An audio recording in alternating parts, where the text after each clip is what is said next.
नमस्कार, मैं हूं रंजीत झा।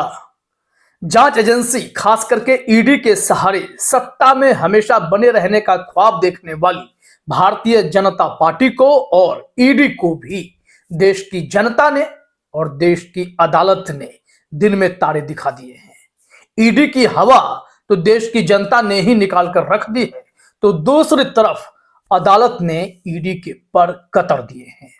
बड़ा फैसला सुप्रीम कोर्ट से आया है।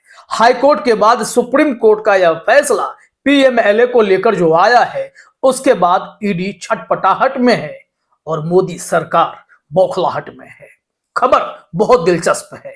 आज 5 राज्यों में विधानसभा चुनाव की मतदान की प्रक्रिया समाप्त हो गई। फाइनली एग्जिट पोल भी आए और इस एग्जिट पोल में कुछ ऐसे एग्जिट पोल हैं जिन्होंने यह दावा किया है कि 5 में से 4 राज्यों में कांग्रेस की सरकार आ रही है।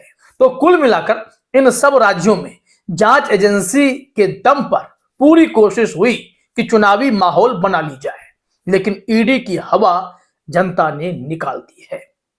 हालांकि 3 दिसंबर को फाइनल नतीजे आएंगे, तो यह एक तो खबर है, लेकिन दूसरी तरफ जो बड़ी रिपोर्ट है वो यह है कि ईडी के पर कतर दिए गए हैं।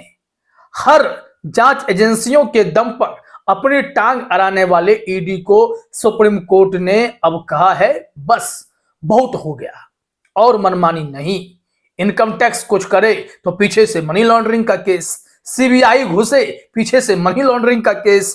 अब इन सब मामलों पर सुप्रीम कोर्ट का जो बड़ा आदेश है वो हम खबर बताने जा रहे हैं। जरा देखिए अपने स्क्रीन पर, सुप्रीम कोर्ट ने ईडी के पर कतरते हुए एक अहम फैसला दिया है।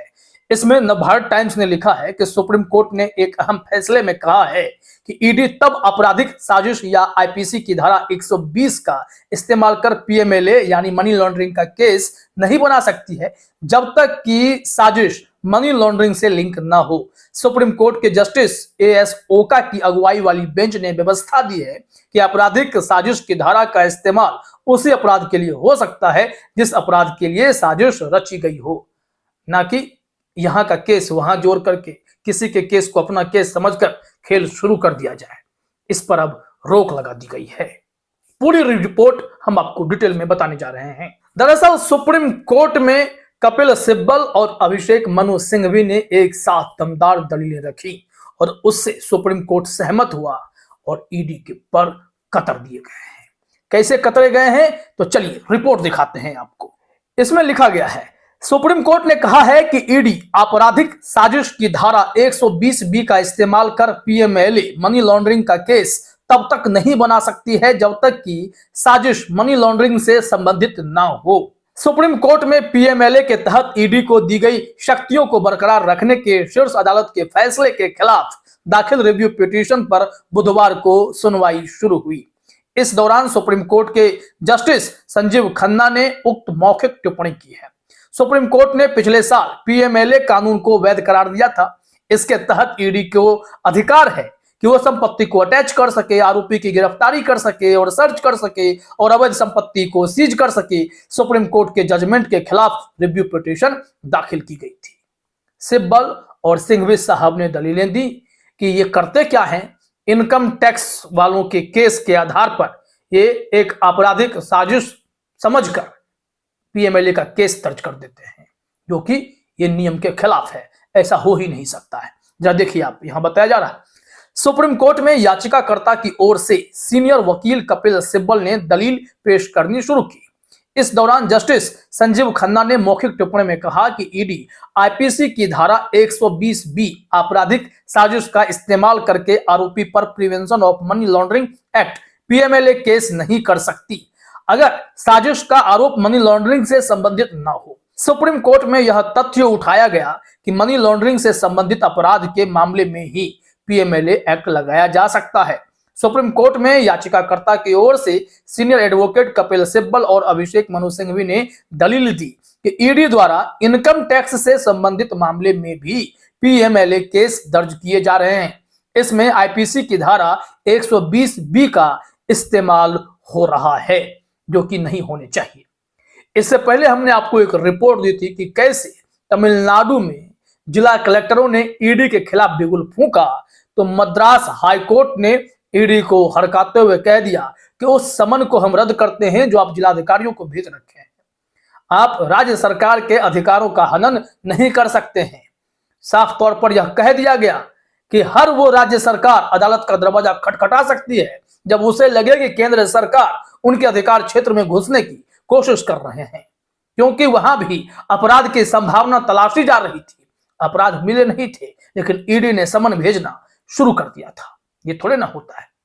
अब यहां से आगे आइए, ये पीएमएलए के तहत केस कैसे दर्ज करते हैं, इनकी यह तरकीब जो है सुप्रीम कोर्ट में सामने रख दी गई। तस्वीर साफ हुई, जज साहब समझ गए कि भाई ये तो खेल कर रहा है।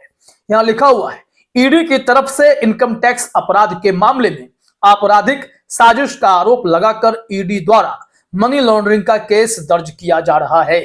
इस पर जस्टिस खन्ना ने ईडी के इस अप्रोच पर नाखुशी जाहिर की।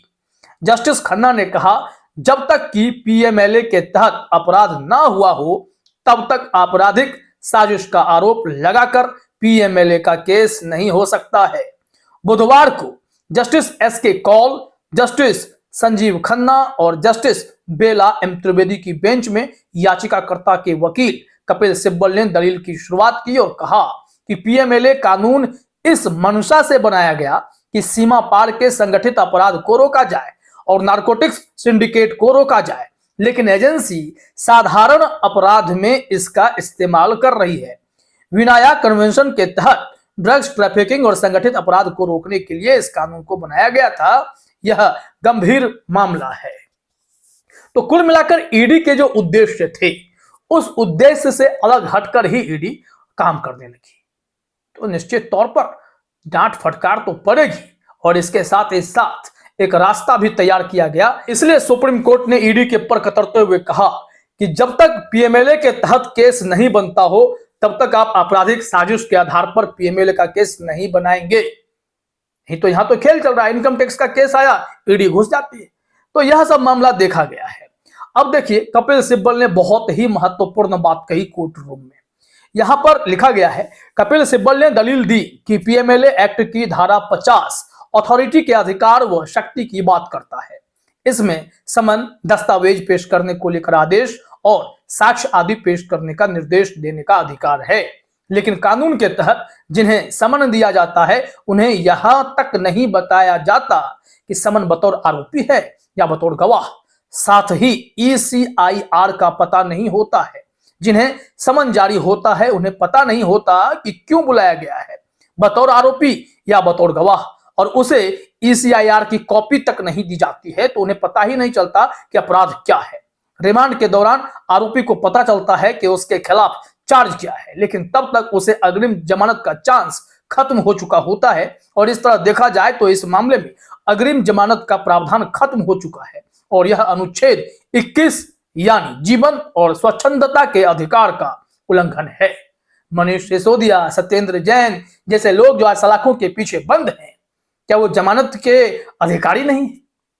अब उनके मामले में तो सुप्रीम कोर्ट ने जमकर फटकार लगाई थी, बावजूद इसके समय पर समय दिया जा रहा है। तो क्या ईडी जानबूझकर इस तरीके से माहौल बना रही है कि आप जमानत के लिए अप्लाई ही नहीं कर सके, या करें तो आपको जमानत मिले ही नहीं? अग्रिम जमानत का चांस ही खत्म कर दिया गया। इस मामले में चलिए आपको यह भी बता देते हैं कि केस सुप्रीम कोर्ट तक कैसे पहुंचा और सुप्रीम कोर्ट ने कितनी जबरदस्त टिप्पणी की है। नवभारत टाइम्स ने बताया है कि यह मामला जो है कर्नाटक हाईकोर्ट के फैसले को चुनौती देते हुए सुप्रीम कोर्ट पहुंचा था। लिखा हुआ है कि मौजूदा मामले में कर्नाटक हाईकोर्ट के फैसले को चुनौती दी गई थी। हाईकोर्ट ने बेंगलुरु के स्पेशल कोर्ट में याचिकाकर्ता के खिलाफ पीएमएलए का केस खारिज करने से मना कर दिया था। तब मामला सुप्रीम कोर्ट के सामने आया। सुप्रीम कोर्ट ने उक्त आधार पर केस खारिज कर दी। सुप्रीम कोर्ट ने कहा, मौजूदा मामले में आरोपी के खिलाफ जो धाराएं लगाई गई थी वह आईपीसी की धाराएं थी और वह मनी लॉन्ड्रिंग के तहत होने वाले लगातार अपराध की श्रेणी में नहीं थे। ऐसे में ईडी आईपीसी की धारा 120 का इस्तेमाल कर पीएमएलए का केस नहीं चला सकती है। मौजूदा मामले में ईडी ने आरोपी के खिलाफ 7 मार्च 2022 को शिकायत दर्ज कराई थी। ईडी ने मनी लॉन्ड्रिंग एक्ट के तहत केस दर्ज कर लिया था। तो आप समझ गए कि यह पूरा एक खेल है, एक षड्यंत्र है, जिसके तहत ईडी चाहती है कि हम सबको अपने शिकंजे में रखें। लेकिन यह शिकंजा अब टूट रहा है। जनता भी तोड़ रही है और अदालतें भी मुंह तोड़ जवाब देने लगी हैं। तो यह बड़ी खबर है कि ईडी और बीजेपी दोनों को जोरदार झटका हर मोर्चे पर लग रहा है। फिलहाल इस वीडियो में इतना ही। आप सभी का हमसे जुड़ने के लिए बहुत बहुत धन्यवाद।